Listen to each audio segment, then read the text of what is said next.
For years, the world looked at India through an outdated lens. Crowded streets, Bollywood clips, call centers, cheap outsourcing.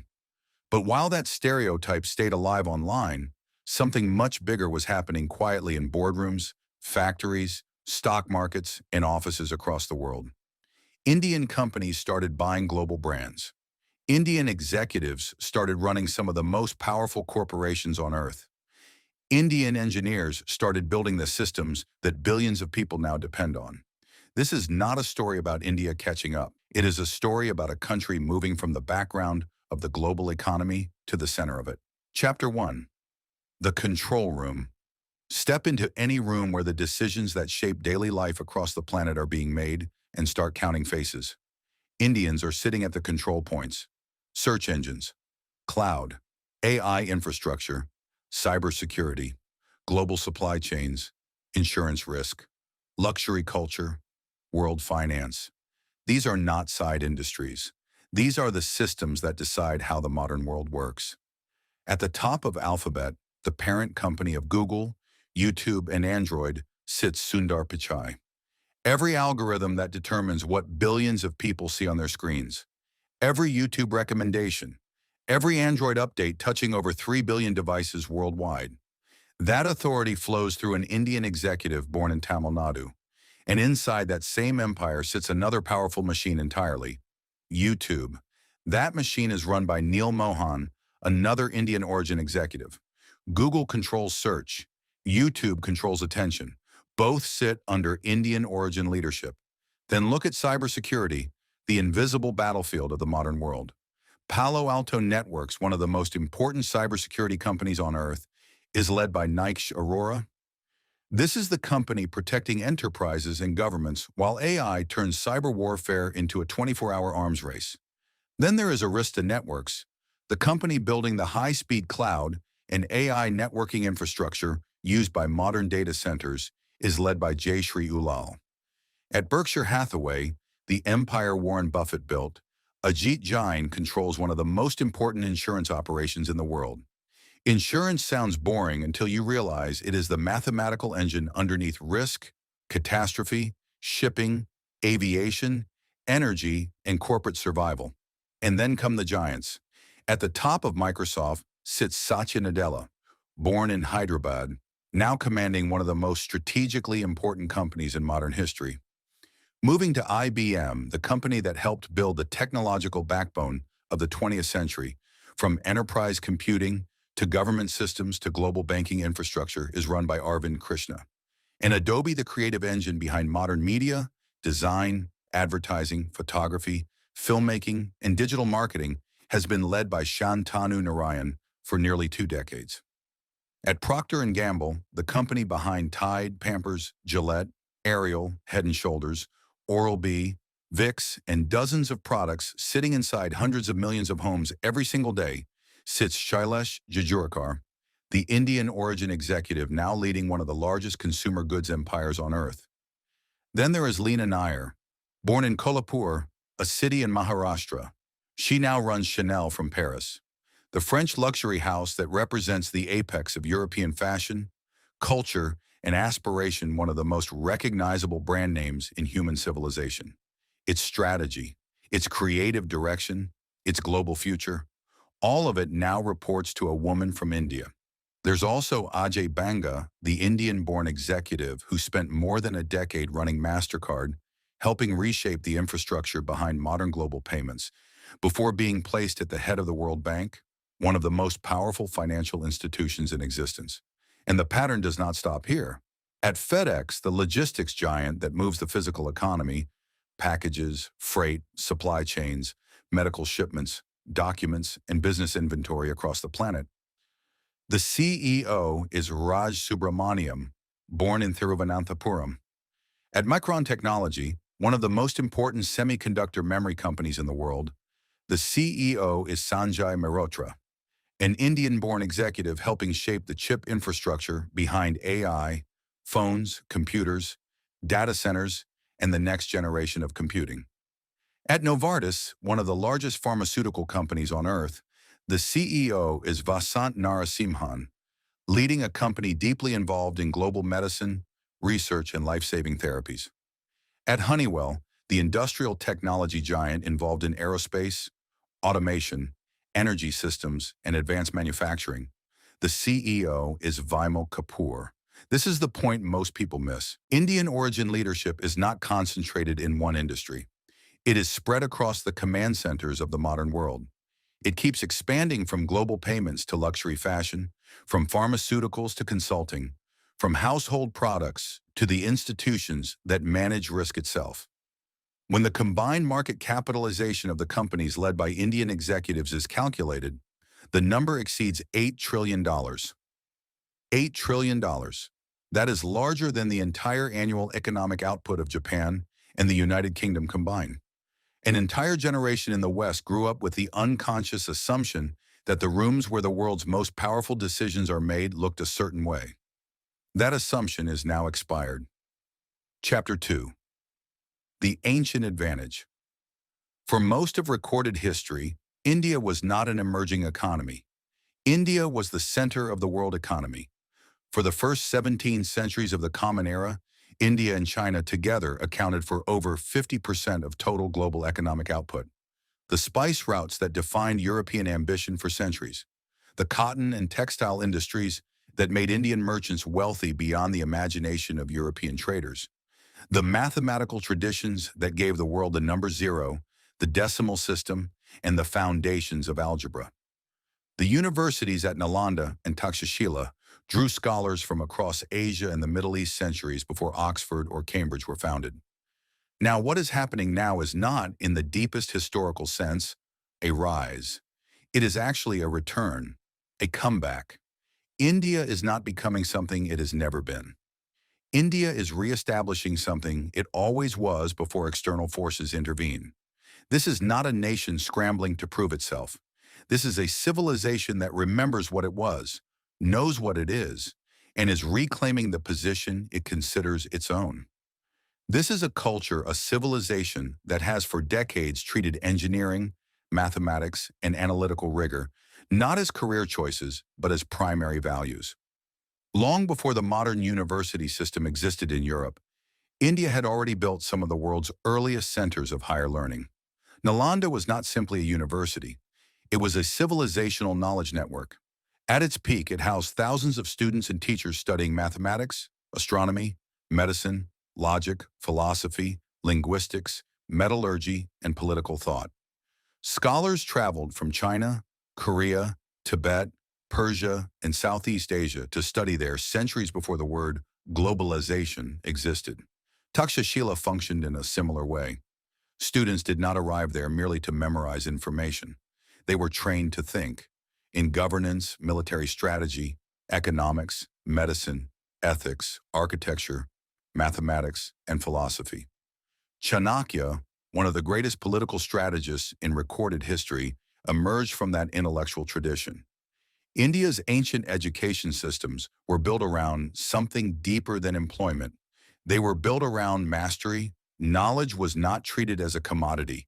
It was treated as a civilizational duty, and that mindset never fully disappeared.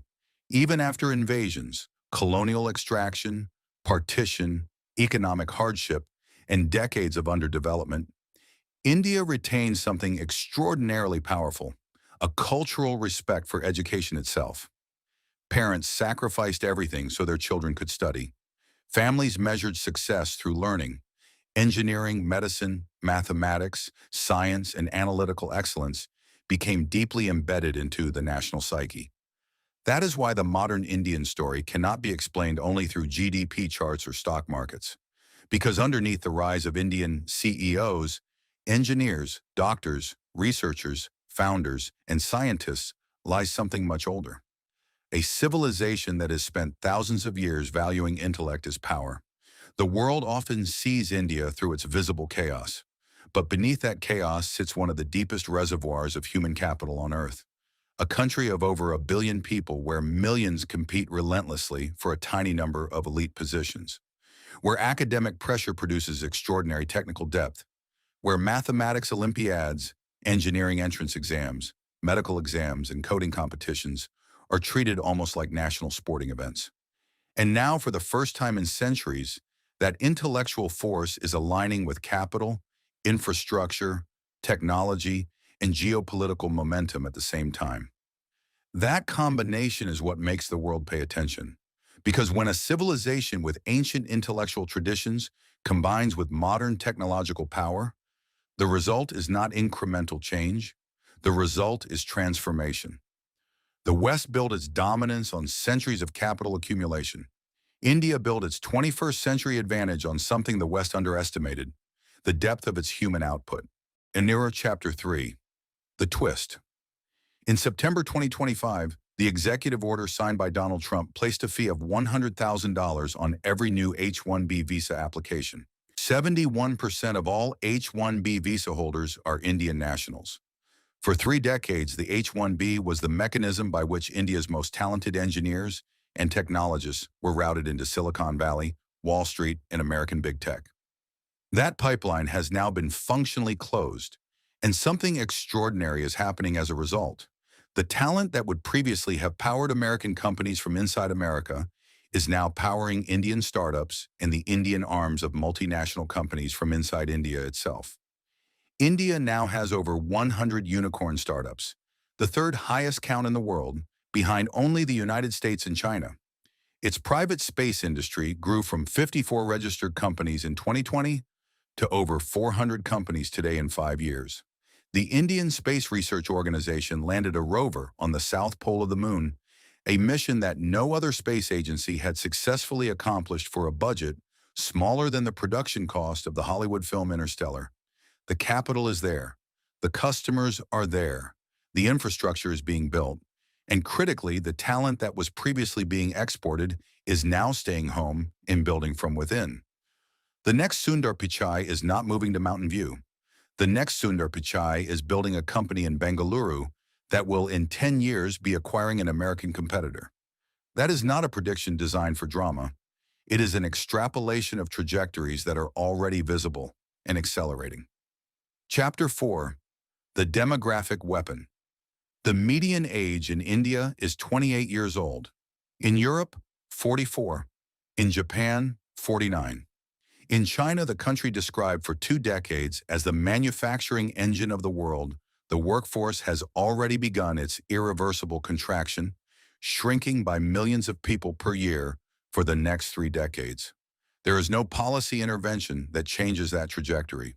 By 2030, 1 in every 5 working-age human beings on the planet will be Indian. This is not simply a story about labor. Every one of those workers is also a consumer, a taxpayer, a participant in an expanding domestic economy. Everyone represents productivity and purchasing power being added to the Indian system in real time. Germany is struggling to fill skilled manufacturing positions. Japan is debating policies to keep elderly citizens working longer. South Korea has one of the lowest birth rates on Earth. India has none of those problems. India has the opposite, a surplus of young, increasingly educated, increasingly connected people. And the country is, with increasing sophistication, building the systems to give them productive opportunity at scale. The only variable is how fast India converts that human surplus into economic dominance. And on current trajectory, the answer is faster than anyone predicted. Chapter 5, The New Axis.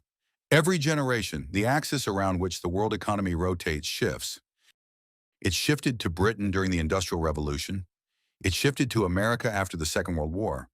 It shifted partially toward Japan in the 1980s, toward China in the 1990s and 2000s, and toward a diffuse set of emerging markets in the 2010s. The shift that is now underway is different in character from the ones that preceded it, because it is not merely about manufacturing capacity or cheap labor or resource extraction. It is about the convergence of 4 things simultaneously: demographic mass, technological sophistication, institutional modernization, and civilizational confidence. No other country has all 4 of these things converging at this moment. Not China, which has the scale but is demographically declining and facing significant institutional rigidities. Not the European Union, which has institutional sophistication but is demographically challenged and strategically fragmented.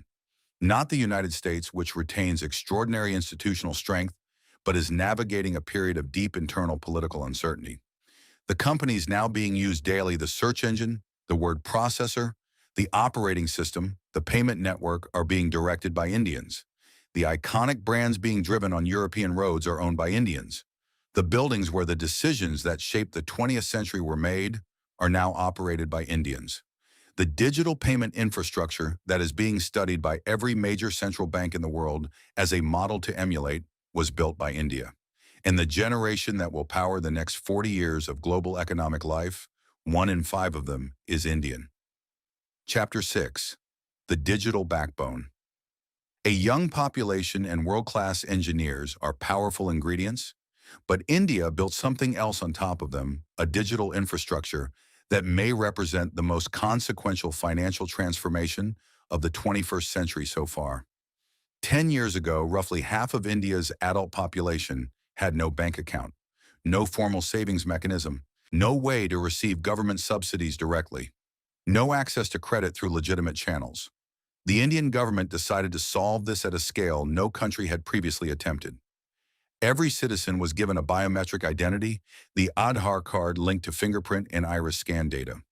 On top of that identity, 500 million bank accounts were opened, and on top of those accounts, a free public payment infrastructure was built. The Unified Payments Interface, known as UPI, works through a simple mechanism.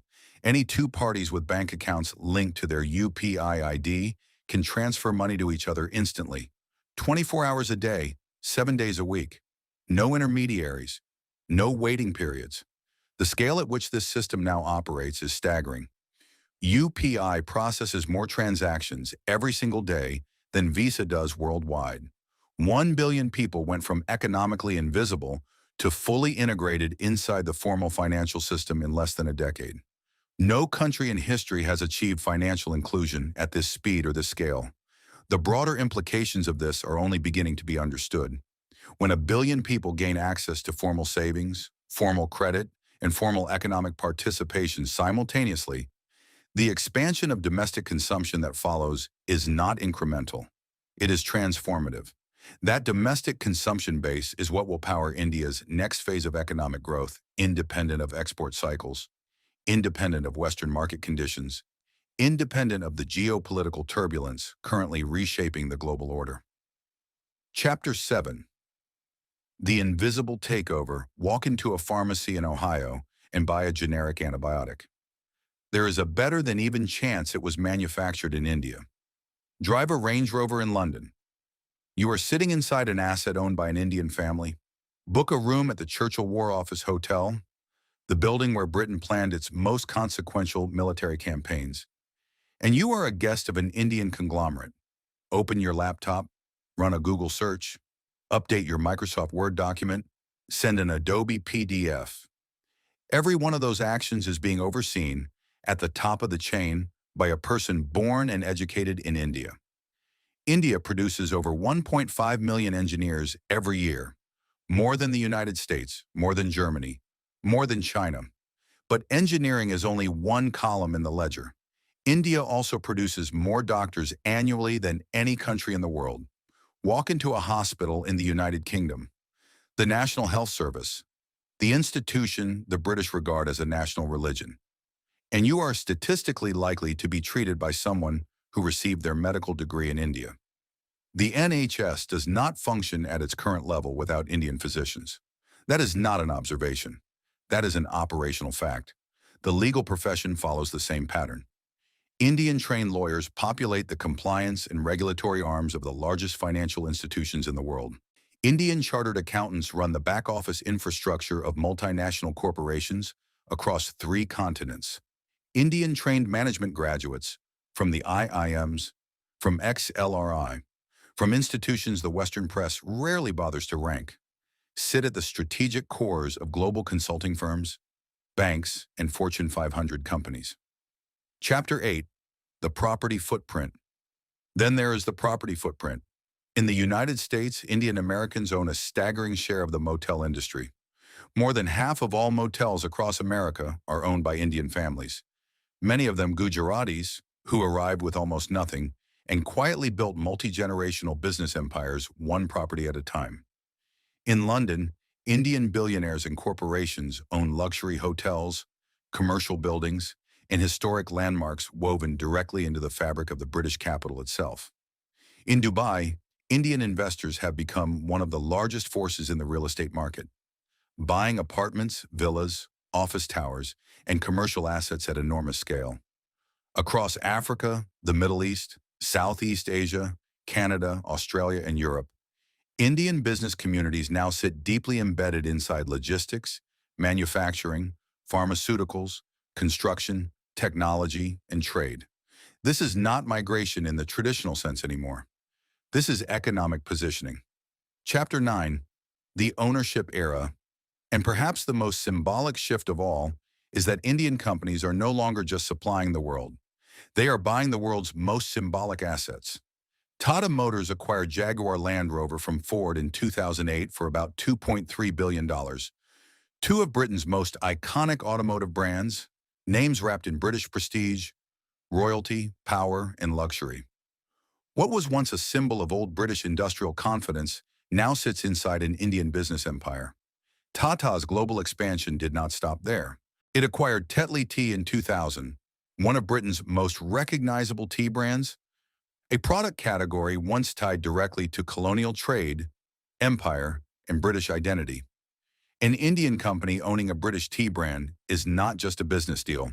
It is historical irony written in the language of global capitalism. Then came Chorus in 2007, the Anglo-Dutch steel giant. With that acquisition, Tata Steel became one of the world's largest steel makers, proving that Indian companies were no longer just competing in services and software. They were entering heavy industry, manufacturing, and the hard infrastructure of the global economy. Lakshmi Mittal took this even further. He did not just build a steel company, he built a steel empire.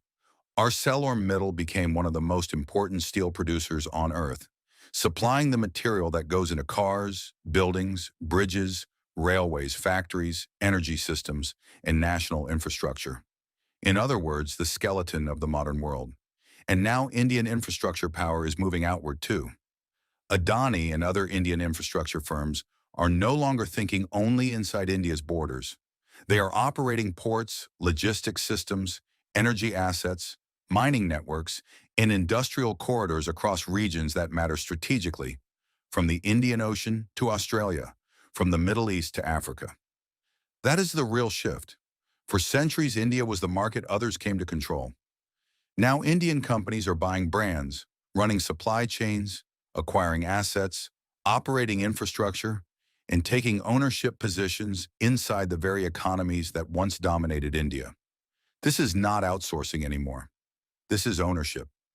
Now increasingly, assets in the West are being owned, operated, financed, and influenced by Indians. India also receives more remittances than any country on Earth. More than $100 billion flows back into India every year from Indians working abroad. Think about what that means. An entire global workforce spread across continents, from Silicon Valley to Dubai to London to Singapore, continuously sending capital, skills, relationships, and influence back into the Indian system itself. Very few civilizations in history have possessed a diaspora network operating at this scale. And beyond economics lies something even harder to measure: soft power, yoga, Bollywood, Indian food, Indian festivals, Indian spirituality, meditation, Ayurveda, classical philosophy. For decades, Western societies consumed pieces of Indian civilization without fully recognizing where they came from. Today, Indian culture is no longer niche. It is global. From London to Toronto to Sydney to New York, Indian identity is no longer hidden at the margins. It is visible, influential, and increasingly confident. The 21st century may not belong to the country with the most land, or the most weapons, or even the most money. It may belong to the civilization capable of producing the most talent, adapting the fastest, building at scale, and embedding itself quietly into every critical system the modern world depends on. Because from Silicon Valley to London, from global medicine to artificial intelligence, From luxury brands to financial systems, from real estate to geopolitics, Indians are no longer standing outside the global system. Increasingly, they are helping run it. For 2 centuries, the world became accustomed to thinking of power in Western terms. Western capital, Western institutions, Western corporations, Western influence. But history does not move in straight lines. And what may be happening now is not simply the rise of another country. It may be the return of one of humanity's oldest civilizations back into the center of global power itself. India is not catching up. India is not emerging. India is arriving. And maybe that is the real reason India fascinates so many people right now, because the scale of it is genuinely difficult to comprehend. A civilization this old, a population this massive, a country this complex, moving this fast across technology, infrastructure, economics, geopolitics, science, and global influence all at the same time. It feels less like watching the rise of a country and more like watching an entire civilization reawaken in real time. And the world, whether it has noticed yet or not, is already being shaped by India. And that is exactly why I want to keep covering these stories, and that is why this story matters. Thank you all genuinely for watching and for all the incredible support you continue to show this channel. It truly means more than I can put into words. What makes this community special is not just the numbers, views, or subscribers. It's the quality of people here. The discussions, the insights, the corrections, the perspectives, and the passion so many of you bring into the comments make these videos far more meaningful to create. And I genuinely appreciate every single person who watches, comments, shares the videos, or supports the channel in any way, especially those of you who have been here since the early days. It's honestly incredible to see so many people from across India and across the world deeply interested in this content. There are so many stories, ideas, and global changes left to explore together. And if you enjoy these kinds of deep dives into geopolitics, economics, technology, and the future of nations, subscribe to the channel. Please subscribe to the channel because we're going to keep breaking down the biggest shifts reshaping India and the world. India's story is changing fast, and this is only the beginning.